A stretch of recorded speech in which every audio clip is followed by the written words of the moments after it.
Hello. Yes.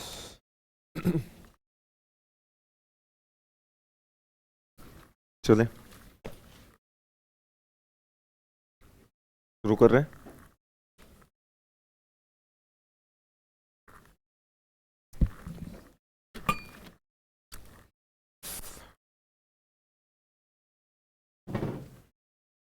So hope you had the interesting first session. पहला session आपका ज़बरदस्त रहा होगा। Correct. So with this we are starting off with the second session. Good morning everyone. तो GST in India, उससे पहले कितने लोग हैं जो आज फर्स्ट फर्स्ट डे?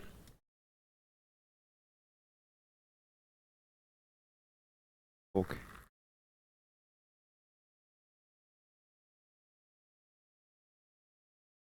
ओके, कोई कोई इशू नहीं है। फर्स्ट डे फर्स्ट शो जो आ रहे हैं उनके लिए, but actually this is not the first show. तो जब भी आप आ रहे हैं तो नीडलेस टू मेंशन कि जस्ट एक ओवरव्यू चल रहा है जीएसटी का। और ओवरव्यू चल रहा है तो अभी शुरू में हमारा इनिशियल डेज का ऑब्जेक्टिव, कितने लोगों को बुक मिल गई है? ब्रदर, कितनों को नहीं मिली है? अभी भी अवेलेबल नहीं है? लेने की ज़रूरत नहीं है, नहीं है अवेलेबल। नोट करो रुपेश, ऐसे कौन से बच्चे हैं जो बुक पढ़ी है फिर भी नहीं है बोल रहे हैं? करेक्ट। तो कहने का मतलब, अगर रजिस्टर्ड होंगे तो मिल चुकी होगी। ठीक है, मिल जाएगी। Everything is available. पर जिनके पास बुक है वो क्यों खुश हो रहे हैं? करेक्ट। अभी इसकी कोई ज़रूरत नहीं है। तो मैंने आपको बताया था इनिशियल डेज अपना जो है वो बिना बुक के चलेगा। कहने का मतलब अभी बस आप, मैं और जीएसटी। ठीक। तो ये तीन बातों पे डिस्कशन होगा।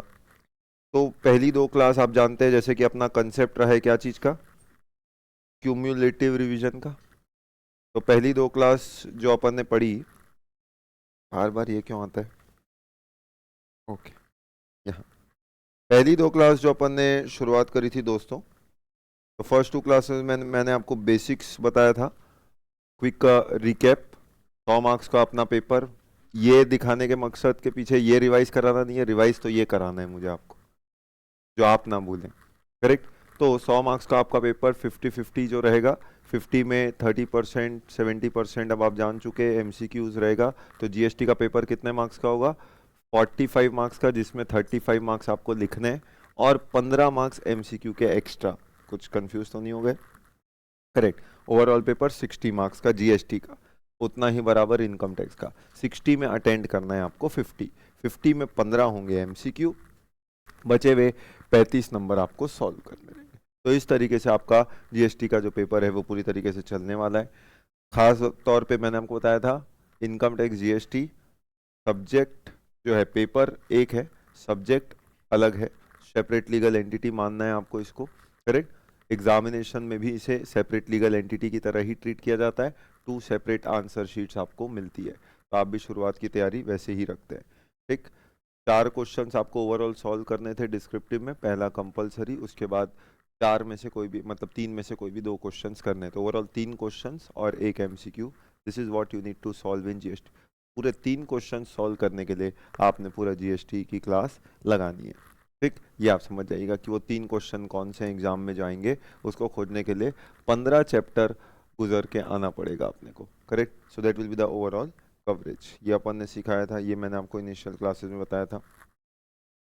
उसके बाद थोड़ा सा और आगे अपन बढ़ रहे थे, तो टॉपिक पे आए थे। तो मैंने आपको जीएसटी की बुक के बारे में बताया था कि 2 वॉल्यूम्स हैं, जिसका वॉल्यूम 1 अपना हिस्सा रहेगा, जिससे अपन ने शुरुआत करनी है। ठीक है। तो volume 1 will be the first part, जिसमें 7 चैप्टर कवर रहेंगे। एंड सेकेंड वॉल्यूम में ऐसे ही 8 चैप्टर आपके कवर होंगे। तो ये आपके पूरे 15 चैप्टर्स, 50 मार्क्स आपको दिलवाने वाले हैं। ठीक। ये भी अपन ने डिस्कस कर लिया था। उसके बाद एक बैच भी बना दिए थे आपके लिए अपन ने, सितंबर 2026। ठीक। तो वो बैच भी चालू हो चुकी है, जैसा आपने बोला तो उससे रिलेटेड अब जो भी डिस्कशन है बस इसी चैनल इसी बैच में चलेगा। चैनल से याद आया, एक टेलीग्राम चैनल भी है जिसका लिंक आपको भेजा जा चुका है। करेक्ट, अभी तो बस शुरुआत है, धीरे धीरे उसमें आपसे रिलेटेड अपडेट्स भी आते रहेंगे। तो एक है जनरल चैनल, कॉमन चैनल, जिसमें जीएसटी से रिलेटेड कॉमन अपडेट्स वो रहेंगे, उसका आपको पार्ट रहना है।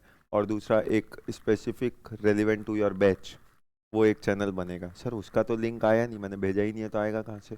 करेक्ट, तो वो लिंक मैं आपको सही समय पे भेजूंगा, उसके बाद आप उसका भी पार्ट बनेंगे। तो 2 चैनल जीएसटी के रहेंगे। ठीक, तो उस तरीके से अपन ने शुरुआत करी थी। तो ऑलरेडी अपन ने शुरू कर दिया था क्या, इंट्रोडक्शन चालू कर दिया था क्या जीएसटी का पिछली 2 क्लास में? हाँ कि ना?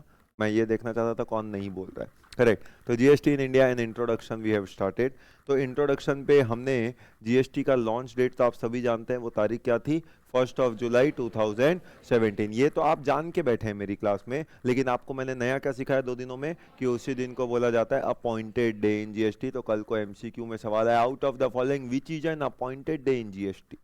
करेक्ट, 4 अलग अलग तारीख दे देगी, तो आपको पता होना चाहिए कि 1 जुलाई 2017 जो है उसी को अपॉइंटेड डे बोला जाता है जीएसटी में। ये नया आपने सीखा 2 दिनों में। करेक्ट, जीएसटी को बहुत सारे नामों से पुकारा गया, लेकिन एक नाम जिससे बहुत फेमस हुआ जीएसटी, वो है वन नेशन वन टैक्स। तो ये वन नेशन वन टैक्स, इसका मतलब प्री जीएसटी एरा में ऐसे एन नंबर ऑफ टैक्सेस लगा करते थे। याद करो, जिसने जैसा पाप किया उसको वैसी सजा मिलती थी। जिसने मैन्युफैक्चरिंग का पाप किया उसको एक्साइज की कड़ाई में डाला जाता था। करेक्ट, जिसने बेचने नामक पाप किया उसको मतलब वैट और सेल टैक्स से तला जाता था। करेक्ट, जिसने सर्विस देने का गुनाह किया उसको सर्विस टैक्स में डुबोया जाता था। करेक्ट, तो कुल मिला के जो व्यक्ति जैसी कर्म करता था उसको वैसा टैक्स देना पड़ता था। तो ये प्री जीएसटी एरा की कहानी थी। तो जब मरना तो है ही, सबका तय है, तो जब मरना है तो तिल तिल करके क्यों मारा जाए, क्यों ना एक ही बार में काम तमाम कर दिया जाए। तो जीएसटी उसी ऑब्जेक्टिव से आया कि एक ही बार में काम तमाम। करेक्ट, तो इसीलिए one nation one tax, country एक है तो टैक्स भी एक होना चाहिए। अब इसी बात का तो रोना था कि लोगों ने बोला आपने इसकी शुरुआत ही गलत टैगलाइन से करी। आपने बोला वन नेशन वन टैक्स, पर पिछली क्लास में सर ने बताया था कि मैं तो इनकम टैक्स भी है और जीएसटी भी है, तो मैं तो दोनों टैक्स दे रहा हूं। तो 30 जून 2017 भारत बंद, among various reasons one of the reasons GST आ रहा। तो जब one of the reason is GST आ रहा, तो सोचिए कल लॉन्च डेट और आज भारत बंद। वो जो भारत बंद डिक्लेयर्ड है, तो among various reasons one of the reason was launch of GST. तो इसका मतलब लोग उतने फेवर में नहीं थे उस दौरान। अब जो फेवर में नहीं थे उसकी कई वजह थी, पर जब वजह गवर्नमेंट ने एक एक करके पूछी तो they didn't have proper answers, क्योंकि सबका रीजन एक ही था, हमने सुना है। And you know this word, how dangerous this is. Correct, तो हमने सुना है कि जीएसटी में 3 रिटर्न फाइल करने पड़ेंगे, हमने सुना है जीएसटी में जिधर जगह बिजनेस करो हर जगह रजिस्ट्रेशन करना पड़ेगा।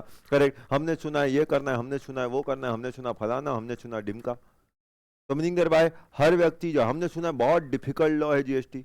अब आप बताइए अगर इतना डिफिकल्ट होता तो ये टारगेट जो मैंने आपको दिया था, करेक्ट, मिनिमम टारगेट इस बैच का, क्या वो मिनिमम टारगेट मैं आपको देता? तो इसका मतलब कुछ एक आप सुनते हैं, कुछ एक आप जानते हैं। अब सुनने पे भरोसा करना है कि जानने पे भरोसा करना है, यही आपको सोचना है इस आने वाले 3 से 4 महीने जब भी अपन साथ में रहेंगे। करेक्ट, तो मीनिंग देयर बाय इसका मतलब कोई गलत फहमी तो नहीं है कि 3-4 महीने ही रहेंगे।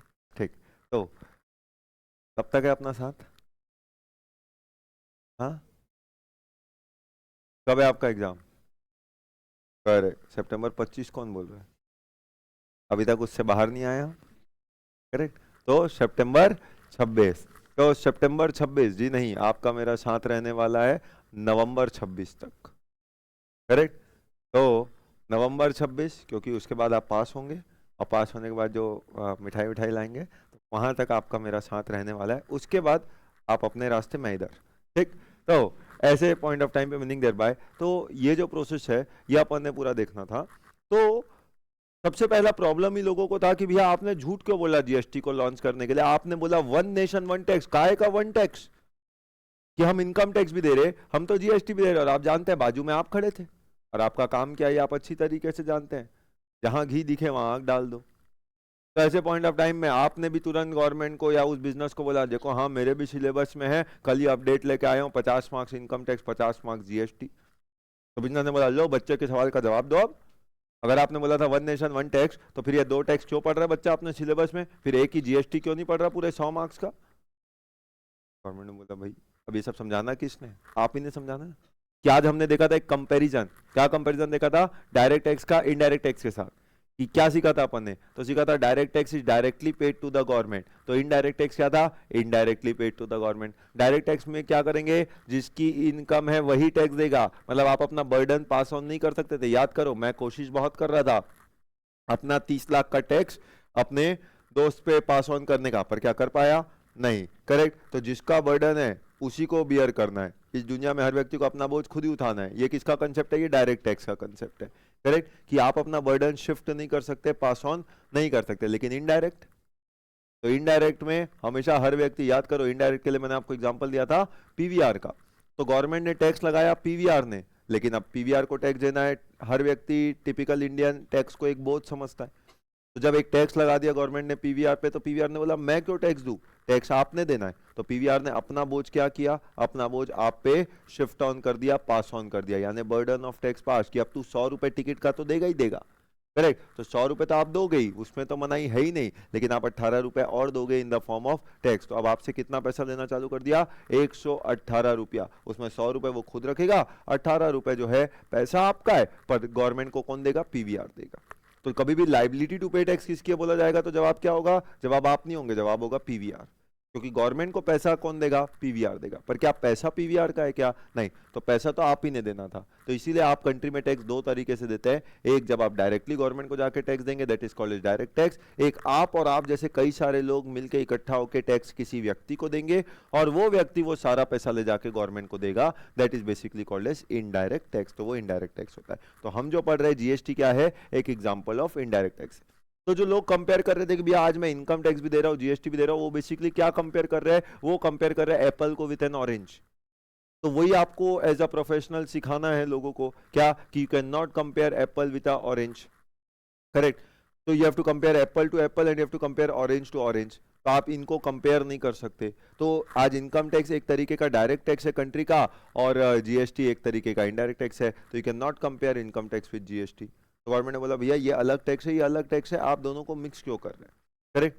लेकिन फिर अब आप जानते हैं आपके दिमाग में अगला सवाल जो चल रहा है कि आप बताइए सर फिर कंट्री में कस्टम क्या कर रहे हैं, क्योंकि जीएसटी आने के बाद कई कानून खत्म हो गए, जैसे कि एक्साइज खत्म हो गया, जैसे कि सर्विस टैक्स खत्म हो गया, जैसे कि वैट खत्म हो गया, जैसे कि सेल टैक्स जिसको आप बोलते हैं खत्म हो गया, लग्जरी टैक्स खत्म हो गया, entertainment tax other than local body tax खत्म हो गया, करेक्ट। तो ऐसे कई कानून जो है वो खत्म हो गए। तो कई सारे कानून खत्म हुए तो लोगों ने बोला, एक सोचा कि कस्टम भी खत्म हो गया। अच्छा कस्टम क्या होता है, पहले ये तो बताएं। तो जब भी आप कोई गुड्स को इंपोर्ट करते हैं या एक्सपोर्ट करते हैं, तो इंपोर्ट एक्सपोर्ट पे लगने वाले टैक्स को जो नाम दिया जाता है वो है कस्टम्स, करेक्ट। तो वो भी एक तरीके का इनडायरेक्ट टैक्स है। तो कई बार जब इतने सारे टैक्सेस खत्म हुए तो एक गलत फहमी थी कि किसी ने इतने सारे टैक्सेस में बोल दिया, ये मान लिया कि हाँ इतने खत्म हुए मतलब कस्टम भी खत्म हो गया होगा। गवर्नमेंट बोला कस्टम्स खत्म नहीं हुआ है, कस्टम आज भी जिंदा है, आज भी running as on date live है, करेक्ट। तो इसका मतलब आज कंट्री में जीएसटी भी चल रहा है तो कस्टम भी चल रहा है। अब सब इनडायरेक्ट टैक्स खत्म हो गए। गवर्नमेंट ने बोला कि देखो भैया जीएसटी इनडायरेक्ट टैक्स है, तो हमने उसके लिए बोला है वन नेशन वन टैक्स। तभी आपके बाजू आप ही जैसा एक और बच्चा बैठा था, आप इंटर में है वो फाइनल में है। काम तो दोनों का एक ही है ना, काम क्या है बोलिए, करेक्ट। घी में आग, आग में घी तो नॉर्मल लोग डालते हैं, आप नॉर्मल हैं कहाँ शुरू से, करेक्ट। तो इसका मतलब आप जहां घी दिखती है वहां आग डालते हैं। तो अभी वो फाइनल वाला बच्चा था, उसने बोला अच्छा एक बात बताओ, अगर आप बोलते हो वन नेशन वन टैक्स है, इनडायरेक्ट टैक्स एक है, एक डायरेक्ट टैक्स इनकम टैक्स, एक इनडायरेक्ट टैक्स जीएसटी, तो मेरे सीए फाइनल के सिलेबस में कस्टम्स 20 नंबर का क्या कर रहा है। सर ने कल क्लास चालू करी है सीए फाइनल, उसमें बताया कि 20 नंबर का कस्टम तुम्हारे सिलेबस में है, जीएसटी 80 नंबर का है। तो 20 नंबर का कस्टम आज भी सिलेबस में क्या कर रहा है 2025 में, इसका मतलब कस्टम तो खत्म नहीं हुआ, ये तो आज भी है। फिर झूठ बोला आपने, वन नेशन वन टैक्स बंद करो जीएसटी 30 जून 2017। तुरंत बिजनेस ने बोला जवाब दो, अब इस बच्चे का जवाब दो, ये बच्चा भी घी डाल रहा है। तब ऐसे पॉइंट ऑफ टाइम पे मीनिंग देयर बाय, मतलब आप इतना यूज हो चुके हैं कि सर हमारा फीचर आंख डालने का घी डालने का है ही नहीं, करेक्ट। मतलब आप भी मानते हैं उस बात को। तो अब बिजनेस ने बोला देखिए भैया कस्टम क्या कर रहा है आप बताओ, ये तो दोनों इनडायरेक्ट टैक्स है, now I am comparing apple to apple, orange to orange. अब जवाब दो। यही सवाल आपके भी दिमाग में चल रहा है कि फिर कस्टम क्या कर रहा है, क्योंकि कस्टम खत्म नहीं हुआ है, ये आज भी है, तो कंट्री में कस्टम क्या कर रहा है। तो ऐसा है कि गवर्नमेंट कई बार कोई शब्द का प्रयोग करती है, तो आपने लकीर के फकीर नहीं बनना है। ये एक शब्द अगर गवर्नमेंट ने बोल दिया तो उस लाइन को पकड़ के बैठ गए कि one nation one tax, one nation one tax मतलब you will have only one tax, ऐसा थोड़ी बोला गवर्नमेंट ने। गवर्नमेंट ने एक फ्रेज इस्तेमाल किया वन नेशन वन टैक्स, इसका मतलब जब कंट्री एक है तो टैक्स इतने सारे अलग क्यों हो, क्यों ना अपन टैक्स भी कुछ ऐसा करे कि कई सारे टैक्सेस की जगह एक टैक्स हो।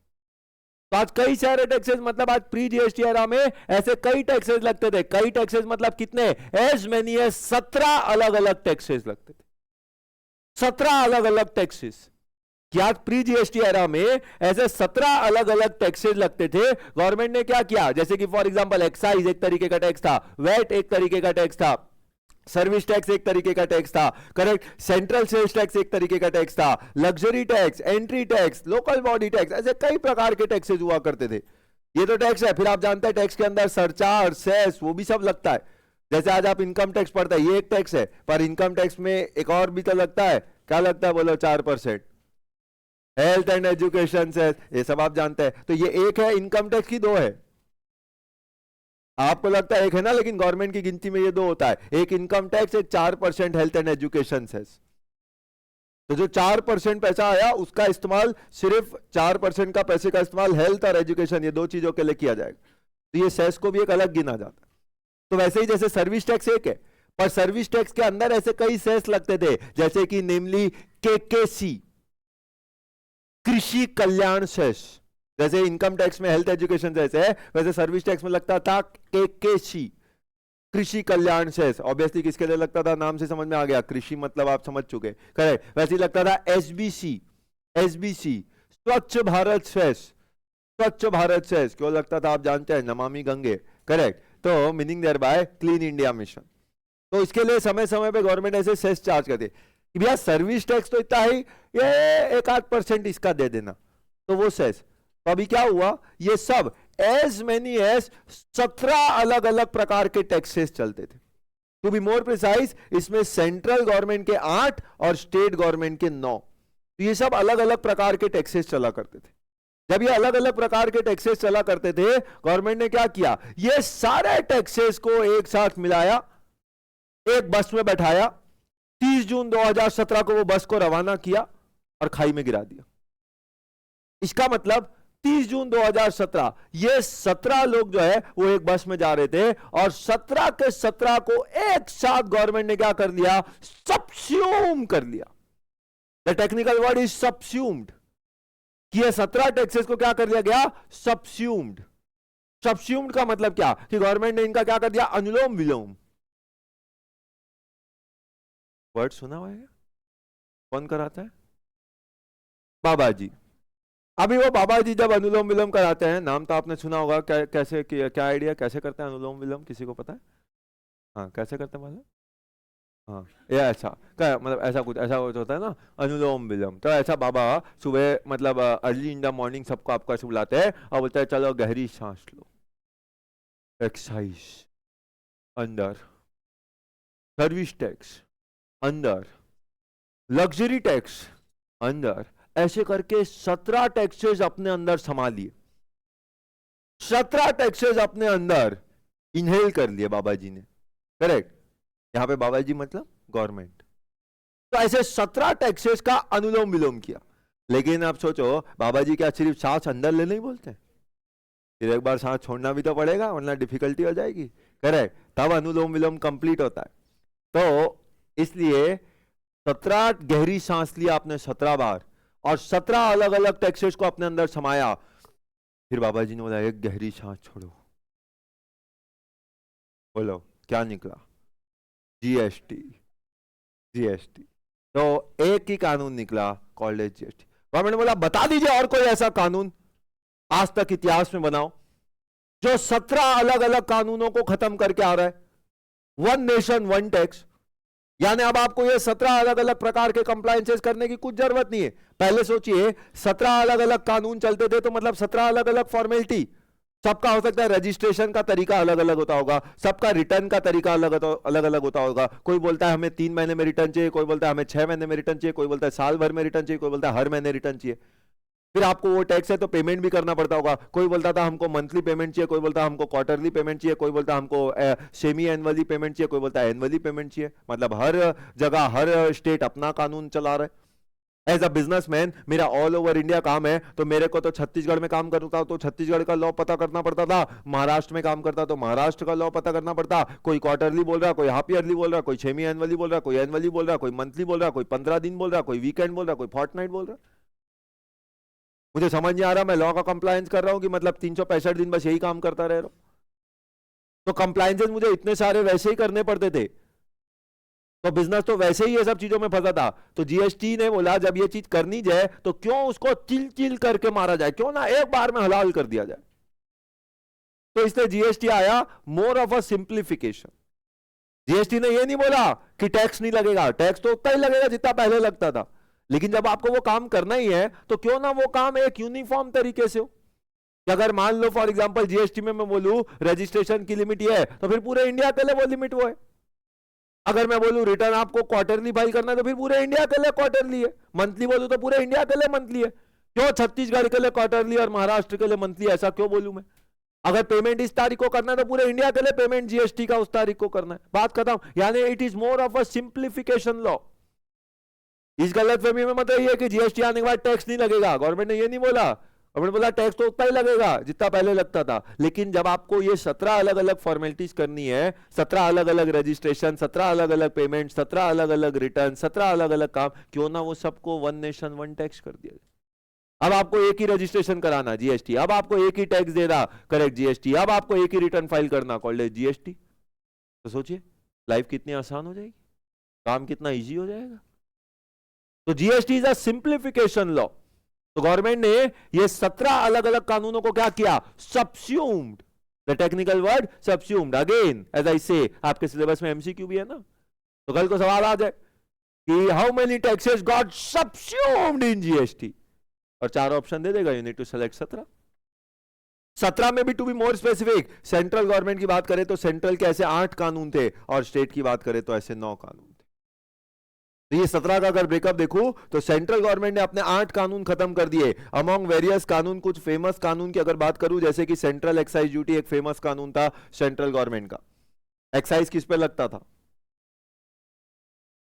किस पे लगता था, मैन्युफैक्चरिंग। तो आप जब भी कोई चीज को बनाएंगे, जब भी आप कोई चीज को मैन्युफैक्चर करेंगे कंट्री में, तो आपको एक टैक्स देना पड़ता था, एक ड्यूटी देनी पड़ती थी कॉल्ड एज एक्साइज ड्यूटी। खत्म, करेक्ट।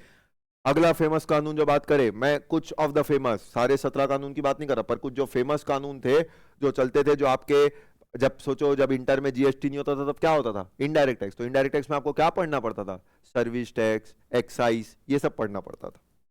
ये सब खत्म, सबकी एक साथ मृत्यु की गई, करेक्ट। तो 30 जून 17 बस को खाई में छोड़ दिया गया, पर उस बस से एक जन बच गया, और वो बचा कौन, वही नाम था जीएसटी। कस्टम को तो बस में बैठाया नहीं था, बस छूट गई थी उसकी, करेक्ट। तो लोगों ने सोचा कि कस्टम भी उस बस में बैठा हुआ है, लेकिन कस्टम तो अपने घर में था, उसकी ट्रेन छूट गई थी या बस छूट गई थी, करेक्ट, ठीक। तो एक्साइज, सर्विस टैक्स, ये सब कुछ फेमस कानून है सेंट्रल के जो खत्म हुए, ठीक। वैसे स्टेट की बात करें तो स्टेट का फेमस कानून क्या होता था, वेट, जिसको आप पुराने जमाने में बोलते थे सेल टैक्स, खत्म। ये सबसे मेन कानून होता था स्टेट का, खत्म। तो ये सारे ऐसे कई कानून थे जो खत्म हो गए। तो ये पूरी लिस्ट है, वो लिस्ट आपकी बुक में भी आपको मिल जाएगी, करेक्ट, पर बुक अभी खोलना नहीं है। तो ये 17 अलग अलग कानून got subsumed. What is the word, subsumed under GST. Government ने बोला बता दो हमको एक कानून ऐसा जो इतने सारे कानून को खत्म करके आया। आज मजाक नहीं करते, कंपनीज एक्ट 2013 आया, तो क्या कंपनीज एक्ट 2013 आया तो क्या वो ऐसे 25-30 कानून को खत्म करके आया? किसको खत्म किया?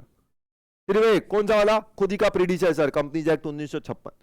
तो जब भी कोई नया कानून आता है वो क्या करता है, ज्यादा से ज्यादा अपने वाले ही पुराने कानून को खत्म करता है, करेक्ट। तो कंपनीज एक्ट 13 आएगा, वो 1956 को खत्म करेगा। अभी इनकम टैक्स 25 आएगा, तो क्या 25-30 कानून को खत्म करके आ रहा है? किसको खत्म करके आएगा? केवल एक ही तो, इनकम टैक्स 61, इसका मतलब 61 को खत्म करेगा 25 आएगा। तो इसका मतलब कोई भी कानून बनता है वो अपने प्रीडिसेसर को खत्म करता है ना। जीएसटी बोलता है देखो मैं एक साथ 17 की मृत्यु करके आ रहा हूं, मतलब 17 को अपने अंदर समा के ला रहा हूं। तो इसलिए वन नेशन वन टैक्स। तो वन टैक्स का मतलब एक ही टैक्स लगेगा से नहीं है। वन टैक्स मतलब इतने सारे टैक्सेस की जगह एक टैक्स देना है। इसलिए गवर्नमेंट ने ये फ्रेज इस्तेमाल किया था कि और कोई ऐसा कानून नहीं है जो इतने सारे कानूनों को खत्म करके आता है। जीएसटी ऐसा एक कानून है। अब जीएसटी एक ऐसा कानून है, इसका मतलब अब इसलिए गवर्नमेंट ने जीएसटी को लॉन्च किया। अब जब लॉन्च किया तो ऑब्वियस सी बात है जीएसटी की अपनी जो क्लासेज है वो अलग अलग मोड पे चल सकती हैं। वो सब डिपेंड करता है, हर बैच में मैं एक बार ऑप्शन देता हूं और फिर वो बैच वाले जो चुने वो बैच फिर उसके मुताबिक चलती है। जैसे कि फॉर एग्जांपल आज आप देखते हैं मूवी तो कई सारी आती है, करेक्ट, पर कुछ ही एक मूवी होती है जो एकदम मतलब सुपर डुपर हिट या वैसी कैटेगरी में चली जाती है। जैसे कि अमॉन्ग वेरियस मूवीज एक मूवी का नाम ले रहा हूं, one of such movie was three idiots. देखिए आपने, यहाँ बैठे सभी ने देखी होगी, कोई है ऐसा जिसने इस मूवी का नाम नहीं सुना या नहीं देखा है? Three idiots, anyone? एनीवन? नहीं, मतलब सभी ने देखा है। कौन है हीरो इसमें? Just to check. ठीक, तो अभी थ्री इडियट्स मूवी थी। अच्छा कैसी थी मूवी? हिट, सुपर हिट, ठीक है, एवरेज, चलो सुपर हिट थी ना, सब मानते हैं। ठीक, वो मूवी शुरू कैसे हुई थी? Do you remember? हाँ, कोई एक समझदार, हाँ कैसे चालू हुई थी? प्लेन में बैठा है, ये सब आपको याद रहता है? अभी मैं आपसे एक हफ्ते बाद जब जीएसटी का सवाल करूंगा ना तो आप बोलेंगे सर वो रिवाइज करके नहीं आ पाया, थोड़ा पढ़ नहीं पाया, इसलिए आपको जवाब नहीं दे पा रहा हूँ। जीएसटी थ्री इडियट्स रिवाइज करके बैठे हो, इसका मतलब ये बात तो साबित हो गई कुछ चीजें मैं आपके मुंह से सच्चाई उगलवाने के लिए भी पूछता हूँ, ताकि आप मुझे इस बैच में दोबारा ये ना बोले कि सर याद नहीं होता, रिवाइज नहीं कर आए। क्या थ्री इडियट्स रिवाइज करके बैठे थे आप आज की क्लास में? नहीं, फिर भी याद है, तो मतलब चीजें याद रहती है।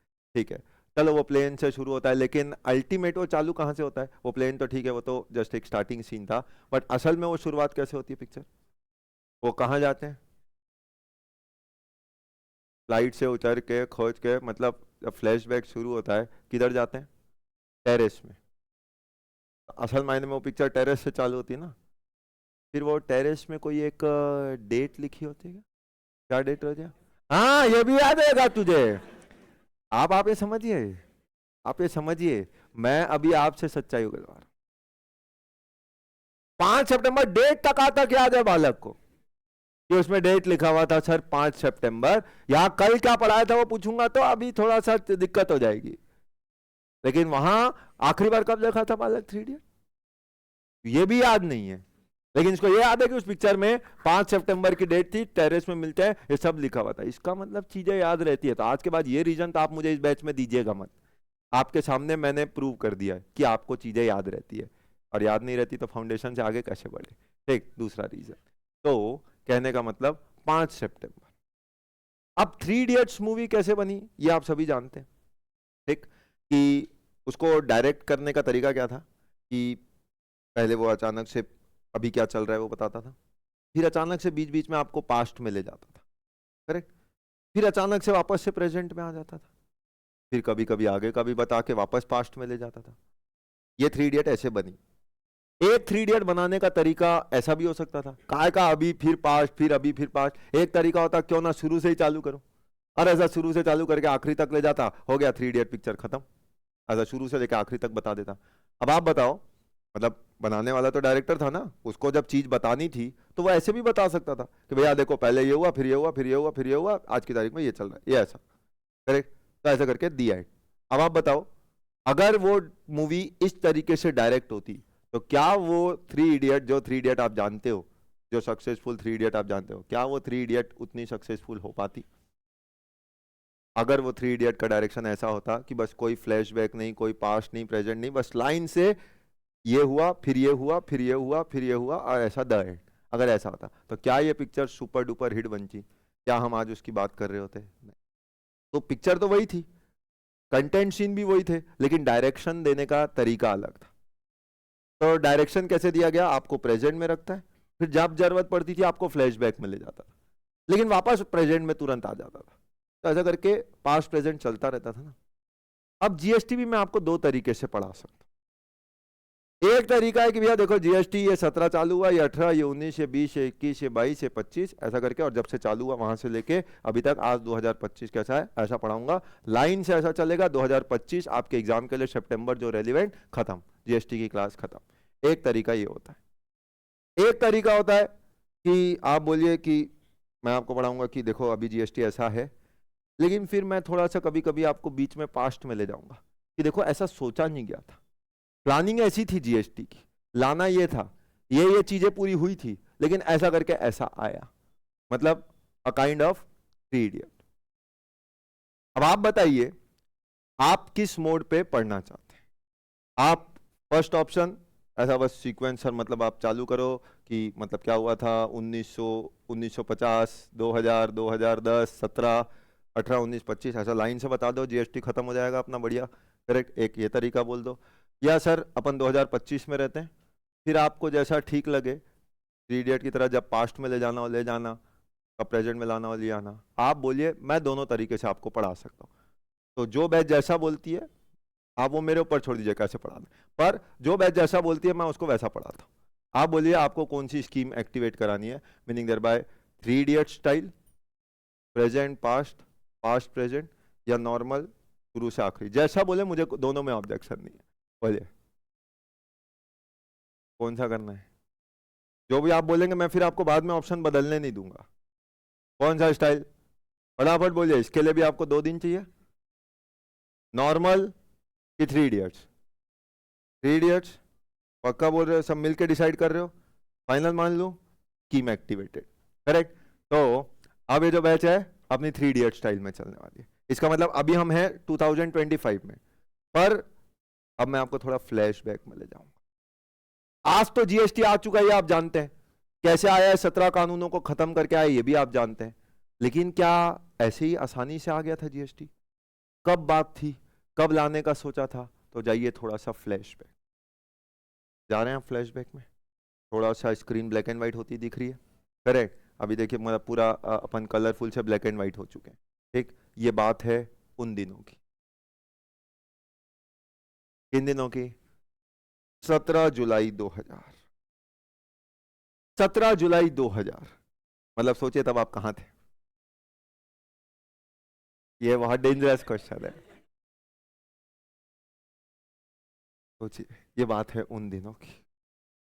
17 जुलाई 2000 वो दिन था जब पहली बार इंडिया में किसी ने जीएसटी नाम का शब्द बोला था, मतलब फर्स्ट टाइम कि जीएसटी तरीके का कानून इंडिया में आना चाहिए, ऐसा करके बात हुई थी फर्स्ट टाइम 17 जुलाई 2000।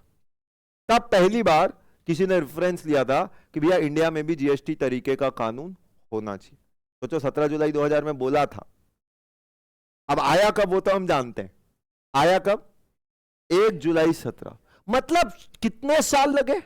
17 साल, 17 साल लगे एक कानून को आने में इंडिया में, जीएसटी नाम का कानून लाने के लिए, जिसकी शुरुआत हमने सोची थी 17 जुलाई 2000 को, इंडिया में जीएसटी अब लॉन्च हुआ 1 जुलाई 17 को, तो 17 साल लग गए एक कानून को लाने में। मतलब ये 17 का कुछ तो बड़ा कनेक्शन है जीएसटी के साथ, कि चालू हुआ 17 जुलाई 2000 को, इंडिया में लॉन्च हुआ 1 जुलाई 17 को, समय लगा 17 साल, और 17 कानूनों को खत्म करके आया। 17 मतलब खतरा। कई लोगों ने 30 जून 17 को भारत स्ट्राइक की कई वजह में से एक वजह ये बनाई कि भैया ये 17 वर्ड बड़ा खतरा है, इसलिए भी हमको लगता है जीएसटी से कुछ खतरा है, बंद करो जीएसटी। 17 साल लग रहे इस कानून को आने में, मतलब 17 साल लग गए। Is it a joke? एक कानून बनाने में, और ऐसा नहीं कि हम कोई नायाब कानून बना रहे हो, कि we are the first in the world जिसने जीएसटी नाम का कानून लॉन्च किया है, पूरे दुनिया को जीएसटी की देन दी है। हमसे पहले यानी ऐसे कई लोगों ने कर रखा, मतलब सोचिए France being the first in the world, 1954 1954 France first country in the world थी जिसने जीएसटी तरीके का टैक्स लॉन्च किया था। भले उसका नाम जीएसटी नहीं था, लेकिन वो टैक्स उसी प्रकार का था जिस प्रकार का टैक्स जो आज जीएसटी में हम जानते हैं। तो कल को अगर वर्ल्ड में पहली कंट्री जिसने जीएसटी की शुरुआत करी, सोचो वो कौन थी? वो थी फ्रांस 1954। तो सोचो जो काम वर्ल्ड 1954 में कर चुका था, वर्ल्ड जो काम 1954 में कर चुका था, 2000 में तो हम सोचने बैठे थे कि यहां यार ऐसा कोई एक टैक्स होना चाहिए। और जब हम सोचने बैठते हैं तो फिर आप जानते हो, सोचते सोचते 17 साल कहां निकल जाते हैं। यार फाउंडेशन पास करना, इंटर पास करना है, आप सोचने बैठते हो, सोचते सोचते 17 साल किधर निकल जाते हैं आपको पता ही नहीं चलता। मतलब सोचिए 2000 जो काम वर्ल्ड ने 54 में कर लिया था, हम 2000 में सोचने बैठे हैं, करने नहीं सोचने बैठे, और सोचते सोचते भी 17 साल लगा दिए। और 17 साल बाद एक इंडिया में एक कानून लेके आए जीएसटी, वो भी तब जब वर्ल्ड में 160 देशों में ये कानून चलता है। जब इंडिया ने लॉन्च किया तब की बात करो, अब तो नंबर और बढ़ गए। जिस समय इंडिया ने अडॉप्ट किया जीएसटी 2017 में, उस समय तक वर्ल्ड की 160 प्लस कंट्रीज ने ऑलरेडी अपने यहां जीएसटी तरीके का कानून अप्लाई कर चुका था। मतलब ऐसा नहीं है कि हम कोई नई चीज कर रहे थे। फिर आखिर इतना समय क्यों लग गया? अपने आप में एक सोचने का विषय। वर्ल्ड में कंट्रीज ही कितनी है? सर वो डिपेंड करता है, मतलब बिफोर यूक्रेन की आफ्टर यूक्रेन कैसे पूछ रहे हो आप? करेक्ट कि वर्ल्ड में कंट्रीज ही कितनी है? अप्रॉक्स 200 मान लो। तो 200 में अगर मैं बोल रहा हूं 160 देशों ने जीएसटी अडॉप्ट कर लिया, तो बचा कौन है? It's just like population of India and population of China. अगर ये दो पॉपुलेशन को मिला लो तो फिर वर्ल्ड में बचा कौन है? करेक्ट, हर तीसरा व्यक्ति तो या तो हिंदी या चीनी है, आप जानते हैं वर्ल्ड की पॉपुलेशन में। तो फिर बाकी कंट्रियों में रहते कौन है? करेक्ट। तो ठीक उसी प्रकार से 160 देशों ने जीएसटी तरीके का कानून अडॉप्ट कर रखा है हमारे यहां, अपने अपने यहां। चलो इंडिया के पड़ोसी, मैं क्लास में ऐसे कुछ आप जानते हैं जो फाउंडेशन के हैं वो तो यूज टू है, बट इंटर में है तो मैं एक बार वापस बता देता हूं। अपने कुछ ऐसे पड़ोसी है ना, दो फेमस पड़ोसी है, एक इधर वाला एक इधर वाला। एक इधर वाला है वो जैसे अपने बराबर का है, मतलब ऐसा लगता है दो बराबर के लोग बात कर रहे हैं। इधर वाला है जो कोशिश बहुत करता है बात करने की, लेकिन वो अलग बात है कि उससे बात ही अलग होती है। ठीक, तो ऐसे दो पड़ोसी होते हैं। चलो इसने जीएसटी अडॉप्ट किया वो तो समझ में आता है, क्योंकि ये अपने आप को एडवांस भी बोलता है इधर वाला पड़ोसी, तो वो ठीक है। तो उसने जीएसटी अडॉप्ट किया वो तो समझ में आता है कि हमसे पहले उसने जीएसटी अडॉप्ट, इधर वाले तक ने जीएसटी अडॉप्ट कर रखा है।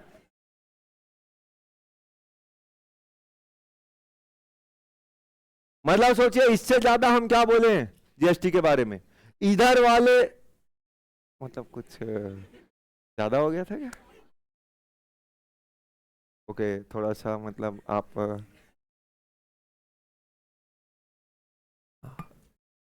बराबर बराबर, हार्ट का टेस्ट बराबर है।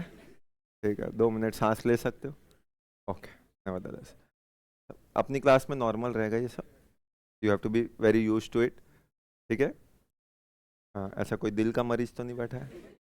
तो कहने का मतलब कि हम इससे भी पीछे हो गए।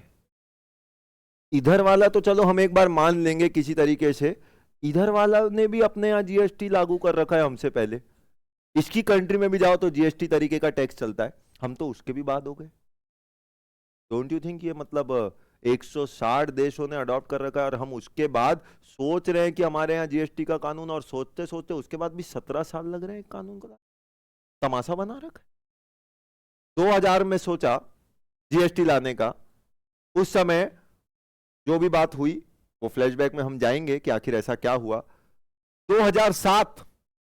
2007 उस समय के यूनियन फाइनेंस मिनिस्टर कौन? चिदम्बरम साहब, P Chidambaram, the union finance minister that point. वो तो इतने भावुक हो गए बजट में कि उन्होंने अनाउंस कर दिया पार्लियामेंट में, क्या तैयार हो जाए इंडिया, 1 अप्रैल 2010 कंट्री में जीएसटी कानून आ रहा है। उन्होंने तो डिक्लेयर ही कर दिया था पार्लियामेंट में कि 1 अप्रैल 2010 जीएसटी जो है कंट्री में लॉन्च हो रहा है।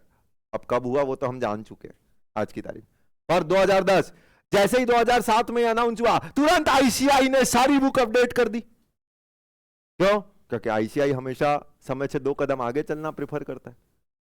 तो जैसे ही इधर गवर्नमेंट ने 2007 में बोला कि जीएसटी आने वाला है, तुरंत आईसीआई ने सब्जेक्ट में चैप्टर में एक सिलेबस ऐड कर दिया जीएसटी, क्योंकि कानून आया तो नहीं था, जब आएगा तब की बात है। तो 2007 से आपके उस समय के इनडायरेक्ट टैक्स के उसमें एक चैप्टर जोड़ दिया गया, जीएसटी का इंट्रोडक्शन। फिर तो 2010 भी चला गया, जीएसटी तो तब भी नहीं आया तब से। लेकिन वो चैप्टर एक बार जुड़ जाए, आईसीआई के कंप्यूटर में प्लस का बटन है, माइनस का कोई बटन ही नहीं है, तो सिलेबस ऐड होते हैं, डिलीशन का कोई कंसेप्ट ही नहीं है वहां पे। नॉलेज मिल रही है, जितनी मिल रही है उतनी लो। तो सोचिए 2007 के बाद जितने भी बच्चे जो चार्टर्ड अकाउंटेंट करते थे, कितने कंफ्यूज स्टेट में थे।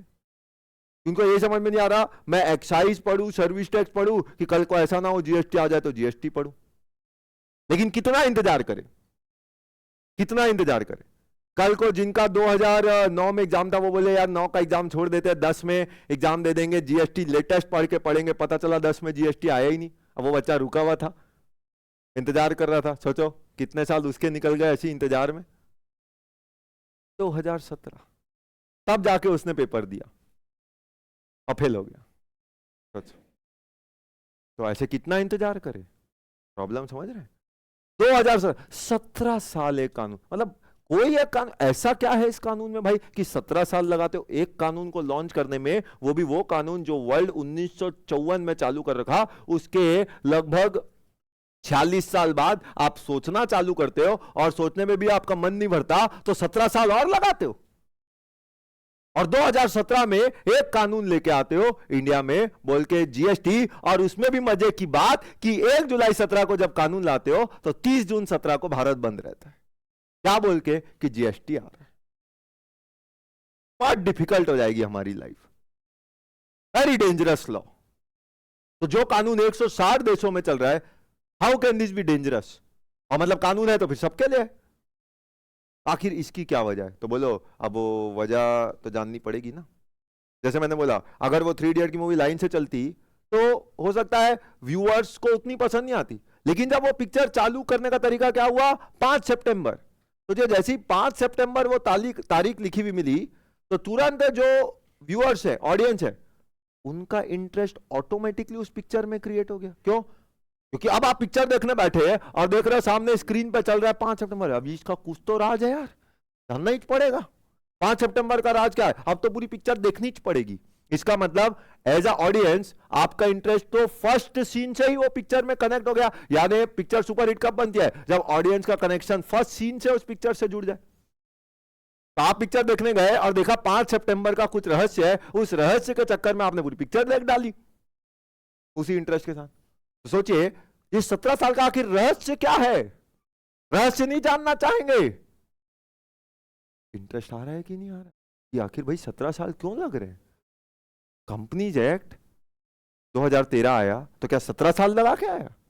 सोचो हमने 2013 क्यों लाया, उसका रहस्य आपको फाउंडेशन में जिससे भी आपने पढ़ा उसने बताया होगा कि 2013 में लाने की वजह क्योंकि किसी ने अपने यहां 2006 लाया था। किसने लाया था वो सब जानते हैं। तो 2006 लाया, फिर क्या, फिर तो हमको देखो हमारी स्पीड कैसे बढ़ती है। उधर 2006 आया, तुरंत उसके बाद हमसे रहा नहीं गया, तुरंत एक टीम गई, पूरा आइडेंटिफाई किया, ऐसा ऐसा हूबहू अपना जैसा कानून बनाना चालू किया। ऐसा करके 6-7 साल में कानून तैयार, पूरा फुल फ्लेज। तो इनकम टैक्स कभी 2-4-5 सालों से बात चल रही थी कि नया इनकम टैक्स लाना है, ठीक है चालू किया, इनकम टैक्स 25 ले। सेम ख्याल अभी तो किसी के मन में नहीं आ रहा कि 25 आन दे। फिर पढ़ते हैं, सिर्फ आपको थ्योरी समझ आ सके इसलिए इस बच्चे के साथ प्रैक्टिकल करवाया मैंने कई साल पहले कि 2010 का एग्जाम ना दे के 17 का एग्जाम दे। किसी के मन में ऐसा ख्याल तो नहीं आ रहा कि सितंबर 26 थोड़ा रुक जाते, लेटेस्ट पढ़ेंगे इनकम टैक्स 25। कभी भी कुछ भी हो सकता है, ये ध्यान रखिएगा। 25 27 हो गया और 27 37 हो गया, तो सोचो 2037 में फिर आप बोलोगे, और फिर आपका एग्जाम्पल मैं तो नहीं लेकिन कोई दूसरा किसी क्लास में देगा। फिर सारी बात समझे। तो ऐसे पॉइंट ऑफ टाइम पे अब अपन जो बात कर रहे हैं कि आखिर ये 17 साल का रहस्य क्या है, पर्दा उठने वाला है इस रहस्य से। दिल थाम के बैठिएगा, आखिर ये 17 साल लगे क्यों। कौन है? कौन है? क्या लिखा हुआ है? Constitution of India. ये कौन है जानते हो? इसका क्या कहना है पता है आपको? कि इंडिया में परिंदा भी पर नहीं मार सकता बिना इसकी इजाजत के। यानी कोई भी कानून जब तक कॉन्स्टिट्यूशन में कुछ ना हो कोई कुछ नहीं कर सकता। ना सेंट्रल गवर्नमेंट इसके बियॉन्ड जा सकती, ना स्टेट गवर्नमेंट इसके बियॉन्ड जा सकती, ना कुछ। मतलब आज जो भी आप कर रहे हैं, जो भी पढ़ रहे हैं, पूरा कानून एज अ सब्जेक्ट भी जो पढ़ रहे हैं, चाहे वो लॉ हो चाहे वो टैक्स हो, जो भी पढ़ रहे हो, सब किसकी देन है? सब भाई साहब की देन है। तो इसका मतलब ये कौन है? आपका अल्मा माटा, ऐसा बोलते हैं ना कुछ आप लोग, ऐसा टर्म। चलो शिफ्ट डिलीट, करेक्ट। तो ये क्या? ये supreme boss, supreme boss, the boss of the boss, कानून का भी कानून। तो एक काम करिए, पहले आप सभी ने मतलब कंप्लीट रिस्पेक्ट के साथ हाथ जोड़ के प्रणाम करना है अपने, क्योंकि ये नहीं होता तो शायद आप भी नहीं होते। मतलब हरे में, मरून में नहीं होते आप, फिर शायद आप कोई दूसरे कलर में ही होते। तो आज मरून में है, उसकी कई वजह से एक वजह कॉन्स्टिट्यूशन ऑफ इंडिया, क्योंकि सारे कानून यहीं से बनेंगे। ठीक बात है कि नहीं? आगे ना, तो हाथ जोड़िए सभी ने, लाइव ऑन कैमरा, सबका नजर जा रहा है, कैमरा सब पे फोकस हो रहा है। किसने हाथ जोड़ा नहीं जोड़ा, जिसने नहीं जोड़ा वो सामने आके अलग से जोड़ेगा, करेक्ट। तो सब ने दोनों हाथों जोड़ के कॉन्स्टिट्यूशन ऑफ इंडिया को प्रणाम करना है एक साथ, करेक्ट। 1 2 एंड 3, चलिए। हाँ, तो कॉन्स्टिट्यूशन ऑफ इंडिया। पर क्या बात कर रहे हो, 17 साल की वजह बता रहे हो आप? आज 17 साल की वजह में से एक इंपॉर्टेंट वजह है कॉन्स्टिट्यूशन। आज इसकी वजह से जीएसटी को 17 साल लग गए। सर ऐसे कैसे 17 साल लग गए इसकी वजह से? अब तो और ही जानना पड़ेगा, क्यूरियोसिटी तो डबल हो चुकी है अब हमारी, करेक्ट। तो कॉन्स्टिट्यूशन में क्या होता है? आर्टिकल्स होते हैं। आर्टिकल्स क्या पाए जाते हैं कॉन्स्टिट्यूशन में? आर्टिकल। जैसे एक्ट के अंदर क्या पाए जाते हैं? सेक्शंस। जैसे एक्ट के अंदर सेक्शंस होते हैं, कॉन्स्टिट्यूशन में ऐसे वेरियस आर्टिकल्स होते हैं। उन वेरियस आर्टिकल्स में एक आर्टिकल है आर्टिकल 246। आर्टिकल 246,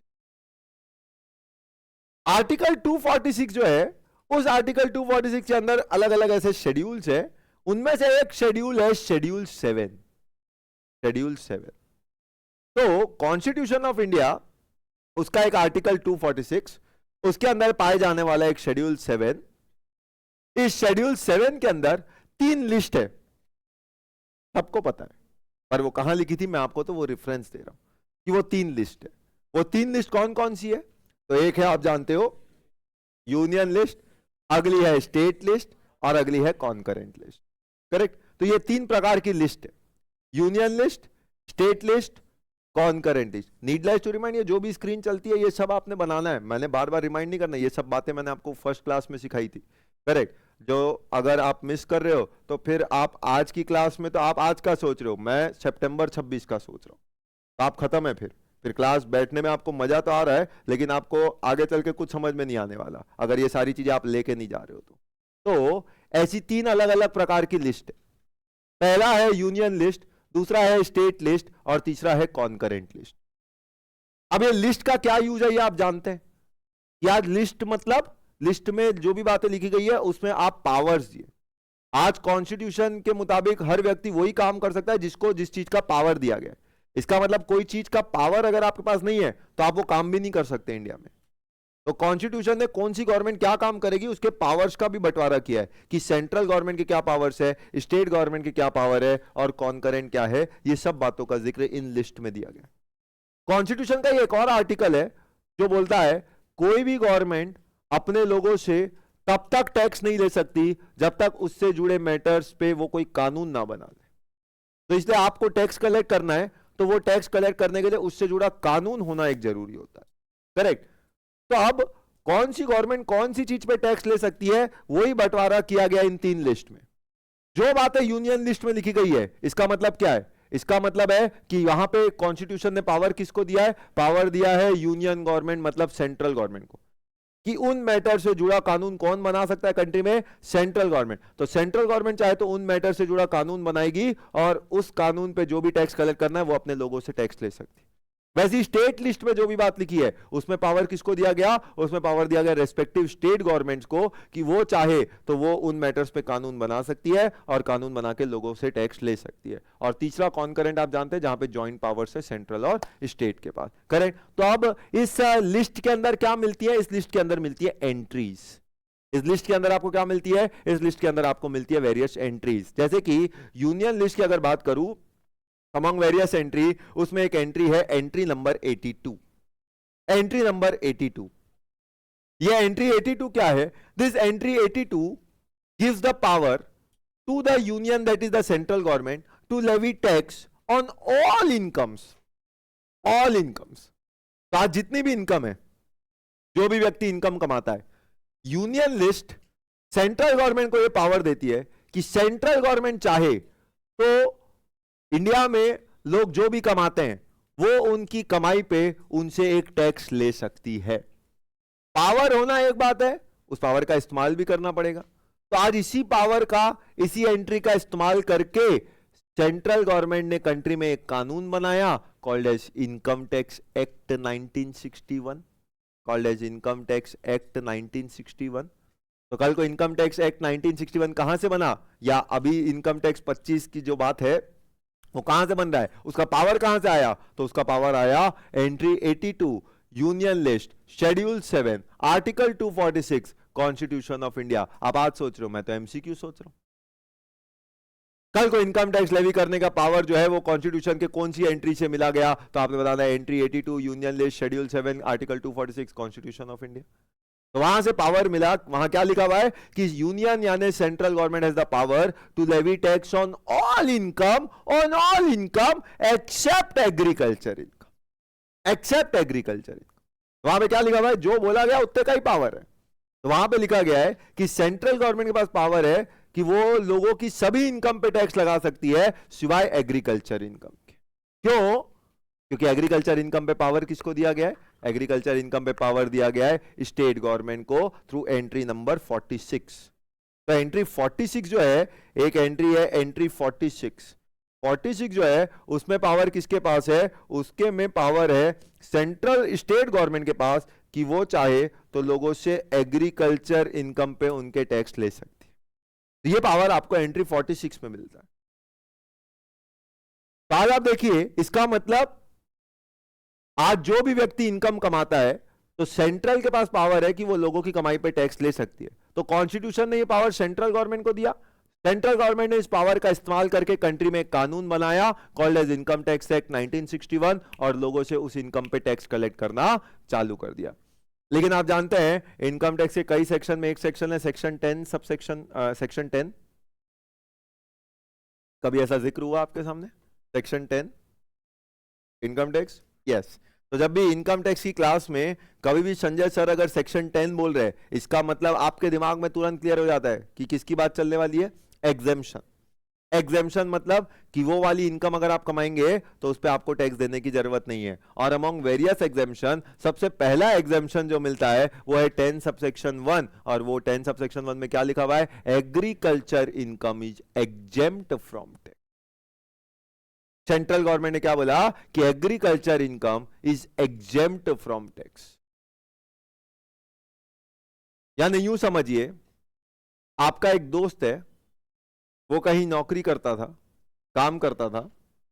अब वो जो काम करता था, पता नहीं किस तरीके का काम करता था या कैसा काम करता था कि उसके एम्प्लॉयर ने उसको लात मार के निकाल दिया। क्या किया? उसके एम्प्लॉयर ने उसको लात मार के नौकरी से निकाल दिया। अब जब नौकरी से निकाला तो ऑब्वियसली हफ्ते भर से अब वो काम पे जा नहीं रहा है। जब काम पे जा नहीं रहा है, घर वालों ने पूछा भाई क्या हो गया, हफ्ते भर से काम पे नहीं जा रहा? घर वालों को कुछ बोल रहा है नहीं। फिर आपको आपसे पूछा बोले क्या हो गया, आपका दोस्त है, आपने उनसे पूछा क्यों रे काम में क्यों नहीं जा रहा? ऐसे कई लोगों ने पूछा। तो बोलो सबको वो क्या जवाब देता है? क्या जवाब देता है? छोड़ दिया मैंने वो नौकरी, अपना काम का नहीं है। यानी वो सबको जवाब क्या देता है कि मैंने नौकरी छोड़ दी है। हकीकत क्या थी? निकाला नहीं गया था, लात मार के निकाला गया था। That was the correct story. Correct. अब यूं सोचिए, सेंट्रल गवर्नमेंट ने क्या बोला, चाहिए section 10 subsection 1, agriculture income is exempt from tax. हम आपकी एग्रीकल्चर इनकम को माफ करते हैं, we are exempting it from tax, हम उसमें इनकम टैक्स नहीं लेंगे। सारे फार्मर्स को क्या लगा, ओ हो इतनी चिंता सेंट्रल गवर्नमेंट को हमारी। देखिए सेंट्रल गवर्नमेंट हमसे इनकम टैक्स नहीं लेती है, एग्रीकल्चर इनकम को एग्जेम्प्ट कर दिया, सबसे पहला एग्जम्पशन हमें दिया इनकम टैक्स में 10 सबसेक्शन 1। मैं बोलता हूं 10(1) नहीं भी होता, मान लो इनकम टैक्स एक्ट में 10 सबसेक्शन 1 नहीं भी होता, तो क्या एग्रीकल्चर इनकम पे सेंट्रल गवर्नमेंट टैक्स ले भी सकती थी क्या? नहीं ना। तो जब ले ही नहीं सकती थी तो काय का एग्जाम। ये बात सेंट्रल गवर्नमेंट भी जानती है कि हम वैसे भी एग्रीकल्चर इनकम पे टैक्स नहीं ले सकते। क्यों? क्योंकि कॉन्स्टिट्यूशन ने हमें पावर ही नहीं दिया। एंट्री 82 में क्या लिखा है, central has the power to levy tax on all income except agriculture income. क्योंकि एग्रीकल्चर इनकम में हमारे पास पावर ही नहीं है। तो जब हम कोई चीज टैक्स ले ही नहीं सकते, तो ये क्या बोले कि हम टैक्स ले नहीं सकते, चलो यह बोलते हैं चाहिए तुम्हारा टैक्स माफ करते हैं, ताकि फार्मर को तो लगे इतनी चिंता करती है सेंट्रल गवर्नमेंट हमारी, इसी को जिताना है अपने को हर बार। तो मीनिंग देयर बाय बोलता तू क्या माफ कर रहा है, तू ले ही नहीं सकता। That is the basic meaning. Correct. Constitution ने वो पावर ही नहीं दिया आपको। लेकिन सवाल है ये कितने लोगों को पता, आज की क्लास से पहले या चार्टर्ड अकाउंटेंसी करने से पहले आपको पता था कि ऐसा कुछ लिखा हुआ है? नहीं। तो सोचो जो फार्मर है क्या उनको पता होगा कि कॉन्स्टिट्यूशन में पावर ही नहीं है सेंट्रल के पास इनकम पे टैक्स लेने का, एग्रीकल्चर इनकम? नहीं। तो उन्होंने तो सेंट्रल गवर्नमेंट ने जो बोला उसी बात को मान लिया ना कि सेंट्रल गवर्नमेंट ने उनका एग्रीकल्चर इनकम माफ कर दिया, it is exempt from tax. मैं बोलता हूं 10(1) फालतू का सेक्शन नहीं भी बनाया होता तो भी आज सेंट्रल गवर्नमेंट एग्रीकल्चर इनकम पे टैक्स ले ही नहीं सकती, क्योंकि कॉन्स्टिट्यूशन के एंट्री 82 ने वो पावर ही नहीं दिया सेंट्रल गवर्नमेंट को। तो वो पावर किसके पास है? वो पावर तो स्टेट के पास है। यानी अगर स्टेट चाहे तो ये पावर का इस्तेमाल करके क्या कर सकती है, छत्तीसगढ़ जो है चाहे तो छत्तीसगढ़ जो है वो अपना एक एग्रीकल्चर इनकम टैक्स एक्ट बना सकती है कि नहीं? बना सकती है, पावर है एंट्री 46। महाराष्ट्र चाहे तो वो एग्रीकल्चर इनकम टैक्स एक्ट बना सकती है कि नहीं? बना सकती है, पावर है स्टेट लिस्ट में। तो पावर सभी स्टेट को दिया गया, और अगर स्टेट चाहे तो ये पावर का इस्तेमाल करके हर स्टेट अपना अपना एग्रीकल्चर इनकम टैक्स एक्ट बना सकती है कि नहीं? तो आज आप एक पढ़ोगे इनकम टैक्स एक्ट 1961, फिर आप पढ़ोगे सब स्टेट का एग्रीकल्चर इनकम टैक्स एक्ट, वो भी बन सकता है कि नहीं? बस बने, कोई स्टेट बनाए, आईसीआई तो वेट ही कर रही है, बनाओ सिलेबस में डालो। कोई स्टेट बस सोच भी ले कि हम सोच रहे हैं एग्रीकल्चर इनकम टैक्स लगाने का, तुरंत आईसीआई ने उसे सिलेबस में ऐड कर देना आपके। अब आप डायरेक्ट टैक्स में पढ़ोगे इनकम टैक्स एक्ट और agriculture income tax act. Power होना एक बात होता है, वो पावर का इस्तेमाल करना दूसरी बात होता है। तो कॉन्स्टिट्यूशन ने ये पावर स्टेट को दिया थ्रू एंट्री 46, लेकिन किसी भी स्टेट ने इस पावर का इस्तेमाल नहीं किया है अभी तक। And there is no state agriculture income tax act किसी भी स्टेट। सवाल है क्यों? सवाल है क्यों? हाँ नहीं, जो भी ऐसा बोल रहा है ऐसा हाथ उठा के बोले ना, मेरे को आवाज तो आती है लेकिन किधर से आती है वो समझ में नहीं आता। हाँ सिंपल है ना, इलेक्शन तो हर 5 साल में आते हैं ना। किसी स्टेट ने एग्रीकल्चर इनकम टैक्स लगाना तो छोड़ो, सोच भी लिया कि हम सोच रहे हैं एग्रीकल्चर इनकम पे टैक्स लगाने का, वो पार्टी और उसकी साथ पूछते अगर एक भी इलेक्शन जीत जाए उसी स्टेट में तो फिर बताइएगा। तो इसलिए हर काम सिर्फ टैक्स के नजरिए से नहीं किया जाता, इलेक्शन भी तो जीतना है। तो आज तक किसी स्टेट ने एग्रीकल्चर इनकम टैक्स नाम का कोई कानून बनाया नहीं है, क्योंकि आप जानते हैं इंडियन इकोनॉमी को कैसी इकोनॉमी बोला जाता है? Largely driven by agriculture. Correct. तो काफी समय से आप सुनते आ रहे हैं Indian economy is an agriculture economy. तो किसान जो है अन्नदाता है, और अगर अन्नदाता को आपने टैक्स दाता बना दिया तो फिर सोचिए अन्नदाता कल को नाराज हो गए तो फिर क्या होगा? ट्रैक्टर ले लेकर दिल्ली जाएंगे कि नहीं? करेक्ट। तो इसलिए ऐसे पॉइंट ऑफ टाइम पे वो सब चीजें, इसलिए टैक्स एक जगह होता है, पावर एक जगह होता है, उसका इस्तेमाल करना दूसरी जगह होता है। किसी ने एंट्री 46 का इस्तेमाल किया नहीं। तो बोलो इनकम टैक्स क्लियर हो गया? यस। फिर अगली एंट्री है एंट्री नंबर 83, जो अगेन पावर देती है सेंट्रल गवर्नमेंट को कि वो क्या कर सकती है, जब भी आप कोई गुड्स को इंपोर्ट करते हैं या एक्सपोर्ट करते हैं तो सेंट्रल गवर्नमेंट के पास पावर है कि वो इंपोर्ट एक्सपोर्ट पे ड्यूटी यानी टैक्स जो है वो चार्ज कर सकती है। इस पावर का इस्तेमाल करके अगेन सेंट्रल गवर्नमेंट ने कंट्री में कानून बनाया called as customs law 1962, customs law 1962, correct. तो ये पावर था तो उसका इस्तेमाल किया और कंट्री में कानून लॉन्च कर दिया custom law 1962। As I said CA final 20 number syllabus में डल गया। अब कस्टम्स लॉ 1962 जो है ये किस पे लगता है, इंपोर्ट एक्सपोर्ट। ये गलत फहमी है कि कस्टम मतलब इंपोर्ट पे टैक्स लगता है, कस्टम दोनों पे यूज होता है, इंपोर्ट पे भी एक्सपोर्ट पे भी। वो एक और बात है कि 100 में से 99 चीजें आप इंपोर्ट करो तो टैक्स लगेगा, एक आध चीज माफ हो जाती है। एक्सपोर्ट में उल्टा होता है, 100 में से 99 चीजें एक्सपोर्ट करो माफ हो जाती है, एक आध चीज पे टैक्स लगता है, पर टैक्स तो दोनों पे है, लगेगा तो कस्टम ही, तो उसको आप बोलते हैं कस्टम ड्यूटी, करेक्ट। तो उस पावर का इस्तेमाल करके कंट्री में लॉन्च हुआ कस्टम्स लॉ। वैसे ही या तो आप चीज बाहर से मंगवाओगे और अगर मंगवाओगे नहीं तो इधर बनाओगे, दो ही ऑप्शन है। या तो आप चीज बाहर बनी हुई चीज मंगवाओगे, इंडिया में मंगवाओगे तो आपको कस्टम देना है, अगर आप बाहर से नहीं मंगवाओगे तो इधर बनाओगे, वरना वो चीज आएगी कैसे। अगर इधर बनाओगे तो एक पावर आया सेंट्रल गवर्नमेंट के पास थ्रू एंट्री 84, जिसमें क्या बोला गया कि central government has the power to levy tax on excise, मतलब levy excise duty on manufacture of products. तो जब भी आप कोई गुड्स को मैन्युफैक्चर करोगे तो उस पर आपको एक टैक्स देना पड़ेगा, उस टैक्स का नाम होगा एक्साइज ड्यूटी। तो ये पावर जो था, इसके चलते कंट्री में एक कानून चलता था सेंट्रल एक्साइज लॉ 1944। मतलब आप समझ सकते हो किस जमाने का कानून था, सेंट्रल एक्साइज लॉ 1944, लद्दू के जमाने का कानून, उस जमाने का कानून था जो चल रहा था। तो वहां पे उस कानून के अंदर सेंट्रल गवर्नमेंट जो है, जो भी आप चीज बनाते हैं उस पे आपसे एक टैक्स लेती थी called as central excise duty, central excise duty. तो एक्साइज जो है ऑन सभी चीजों पे लगता था, तो एक्साइज एक मेन लॉ था। फिर एक्साइज के कई ऐसे छोटे छोटे सब पार्ट भी थे, जैसे excise on medicinal and toilet preparation, excise on textile and textile product, ऐसे उसके कई सब पार्ट्स भी थे। वो सब पावर सेंट्रल के पास था। पर जैसे इनकम टैक्स में पावर था to levy tax on all income except agriculture income, वैसे ही एक्साइज में भी सेंट्रल के पास पावर था to levy tax on all production except alcoholic liquor for human consumption. तो alcoholic liquor for human consumption, हाँ आप जो समझ रहे हैं वही है। तो alcoholic liquor for human consumption जो है, उसके मैन्युफैक्चरिंग पे टैक्स लगाने का अधिकार सेंट्रल गवर्नमेंट के पास नहीं था।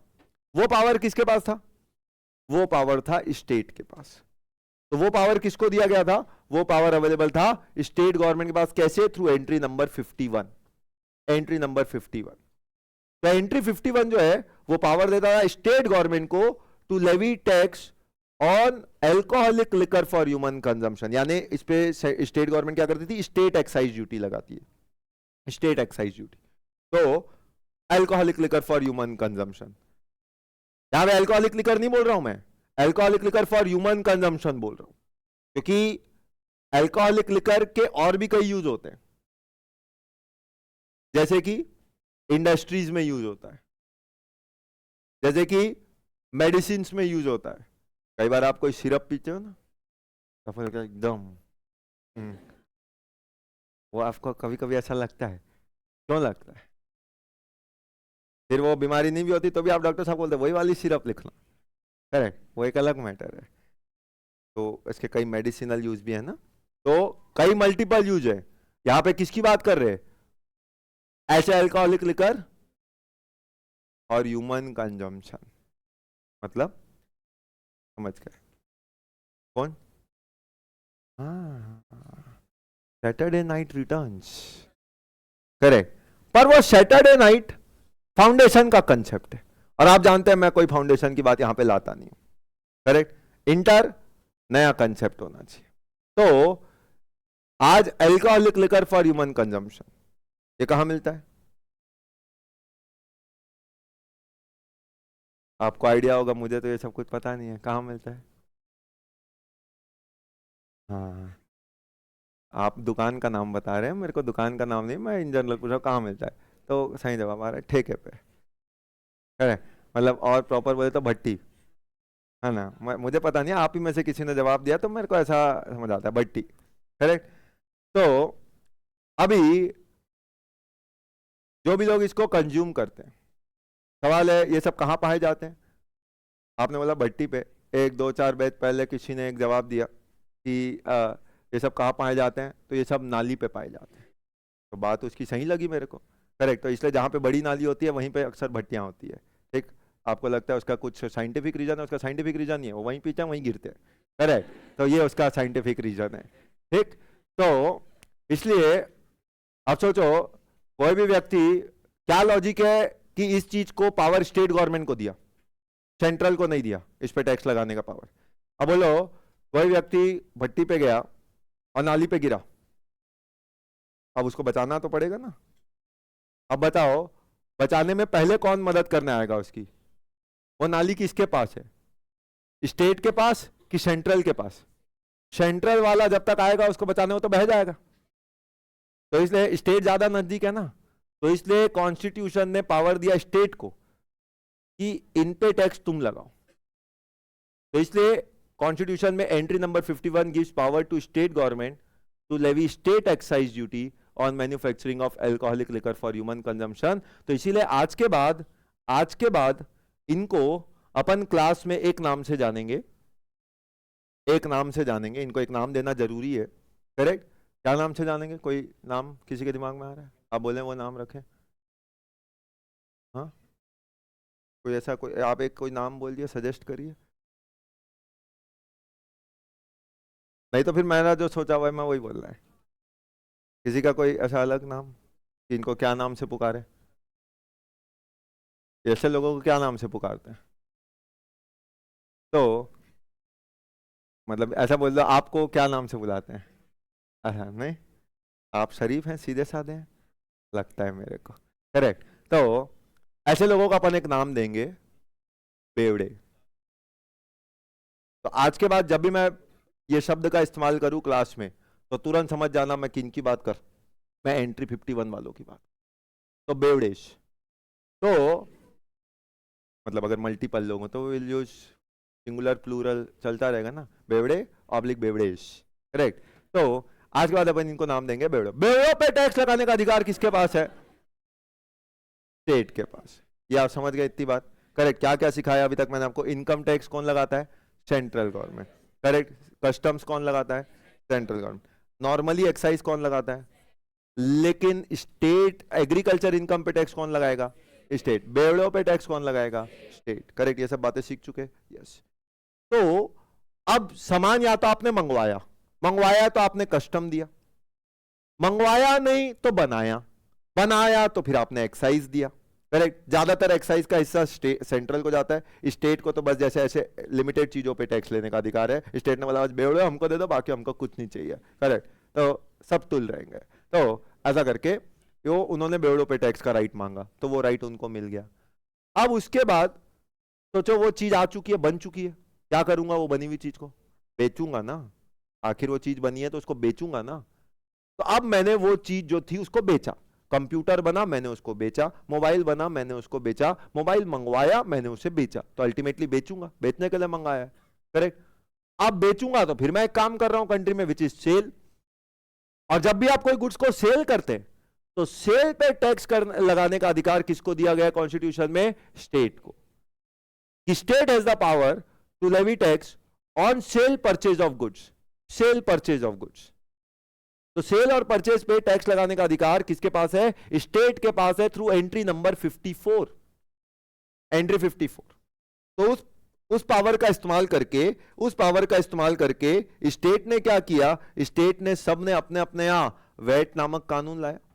Like you have Chhattisgarh VAT act, you have Maharashtra VAT act, you have Tamil Nadu VAT Act, you have Gujarat VAT Act, you have Karnataka VAT Act, you have Punjab VAT Act। मतलब ऐसे आप देखें, अलग अलग state ने अपने अपने नाम से वैट एक्ट लॉन्च किया। पहले वो चलता था सेल टैक्स नाम से, फिर लगभग 2003, 4, 5 के आसपास सब स्टेट्स ने अपना अपना वैट लॉन्च किया। लाइक यू हैड छत्तीसगढ़ वेटेक 2005, मजे की बात सोचो, हम 2000 में जीएसटी लाना है वो सोच रहे थे, और इधर हर स्टेट अपना अपना वेट का कानून पास कर रहा है कि जो भी टीवी, फ्रिज, मोबाइल एसी खरीदेगा उसको एक टैक्स देना पड़ेगा कॉल्ड एज वेट। और छत्तीसगढ़ बोला हम तो बने ही उस दौरान थे 2000, तो 2005 में उसने अपना वेट एक्ट लिया आया, छत्तीसगढ़ वेट एक्ट 2005। तो इस तरीके से कानून चलते थे। अभी तक आप ऑब्जर्व करें, भाई स्टेट बोलेगा हमें भी तो कुछ पैसा चाहिए ना, सारा पैसा आप रख लोगे तो हमारे पास पैसा कैसे आएगा? तो इसलिए कॉन्स्टिट्यूशन में ये पावर, बेचने पे टैक्स कलेक्ट करने का पावर किसको दिया गया? स्टेट को दिया गया। पर ये स्टेट को कब मिलता है? जब आप इंट्रा स्टेट सेल करते हैं। इंट्रा स्टेट मतलब विद इन द स्टेट। तो अगर मैं छत्तीसगढ़ का हूं, मेरी दुकान छत्तीसगढ़ में, आप आए, आपने मुझसे मोबाइल खरीदा, मैं आपको मोबाइल बेचूंगा, उसका पैसा दूंगा, मैं उसके साथ क्या लेता था? आपसे वेट, और जो वेट लेता था वो पैसा मैं किसको दूंगा? साई जी को। और पैसा किसको जाएगा? साई जी को। तो वेट के नाम पे साई जी को साई पैसा मिल रहा था। He was getting the money through VAT, क्योंकि छत्तीसगढ़ में जो भी सामान बिकेगा, जो भी गुड्स बिकेगा, उसका जो भी टैक्स होगा, वो सारा टैक्स का पैसा उस स्टेट की गवर्नमेंट को जाएगा। तो ये पैसा स्टेट गवर्नमेंट को मिलता था। लेकिन फिर अचानक से, जरूरी तो नहीं है मेरी दुकान छत्तीसगढ़ में तो मैं सिर्फ छत्तीसगढ़ वालों को बेचूं, तो मैंने किसको बेचा? किसी महाराष्ट्र वाले को बेचा। अब मैंने छत्तीसगढ़ से महाराष्ट्र वाले को बेचा। अब बोलो कितने स्टेट इन्वॉल्व हो गए? दो। अब दो स्टेट इन्वॉल्व हो गए, एक छत्तीसगढ़, दूसरा महाराष्ट्र। और एंट्री 54 क्या वो देता है? पावर। सेल पे टैक्स लगाने का पावर नहीं है, सेल परचेज दोनों पे टैक्स लगाने का पावर है। अब प्रॉब्लम समझो, यहां पे सेलर कहां का है? छत्तीसगढ़। बायर कहां का है? महाराष्ट्र। छत्तीसगढ़ गवर्नमेंट बोलती है मैं लूंगा पैसा क्योंकि सेलर मेरे यहां का है। महाराष्ट्र गवर्नमेंट बोलती है तू काय का लेगा पैसा, अगर हमारे यहाँ का बायर नहीं होता तो तू बेच पाता क्या? पैसा मैं लूंगा क्योंकि बायर मेरे यहाँ का है। बोलो, दोनों में लड़ाई झगड़ा चालू। कहने के लिए जम्मू कश्मीर से कन्याकुमारी मेरा भारत महान, लेकिन जब बात टैक्स के पैसों की आती है तो कोई स्टेट किसी का सगा नहीं। इसका मतलब कोई व्यक्ति किसी का सगा नहीं, और कोई स्टेट ऐसा नहीं जिसने किसी दूसरे को ठगा नहीं। तो ऐसे अगर छत्तीसगढ़ का छत्तीसगढ़ बोलो, सेलर भी यही, बायर भी यही, तो प्रॉब्लम का है? पैसा यहीं जाएगा। तो पैसा छत्तीसगढ़ गवर्नमेंट को जाता था क्योंकि सेलर भी यही है, बायर भी यही है। पर प्रॉब्लम क्या है? जब मैं छत्तीसगढ़ से महाराष्ट्र बेचूं, इसको मैं बोलूंगा कौन सा सेल? Inter state. आप कहां पे? इंटर। इसको बोलते हैं इंटर स्टेट सेल। करेक्ट। अब इंटर स्टेट सेल जहां पे दो स्टेट इन्वॉल्व हो गए, जब दो स्टेट इन्वॉल्व हुए तो अब समस्या यह है पैसा किसको जाए? छत्तीसगढ़ गवर्नमेंट को। साई जी बोलते हैं साय आना चाहिए, पैसा रुकना नहीं चाहिए मेरे पास।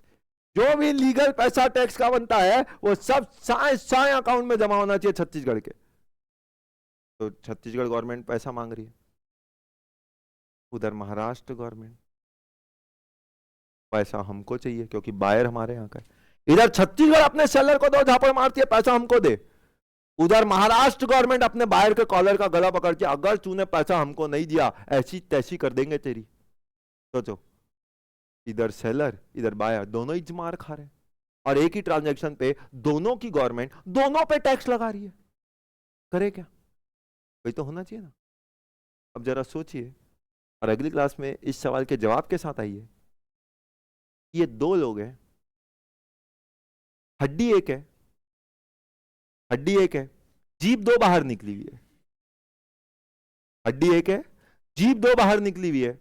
सवाल यह है ये हड्डी किसके गले में डाली जाए? करेक्ट। नहीं, आप जवाब सोचिए, रिसर्च का मैं आपको समय देता हूं कि आप सोच के आइए कि इस ट्रांजैक्शन में पैसा किसको जाना चाहिए। करेक्ट। इस जवाब के साथ मिलेंगे अपनी अगली क्लास।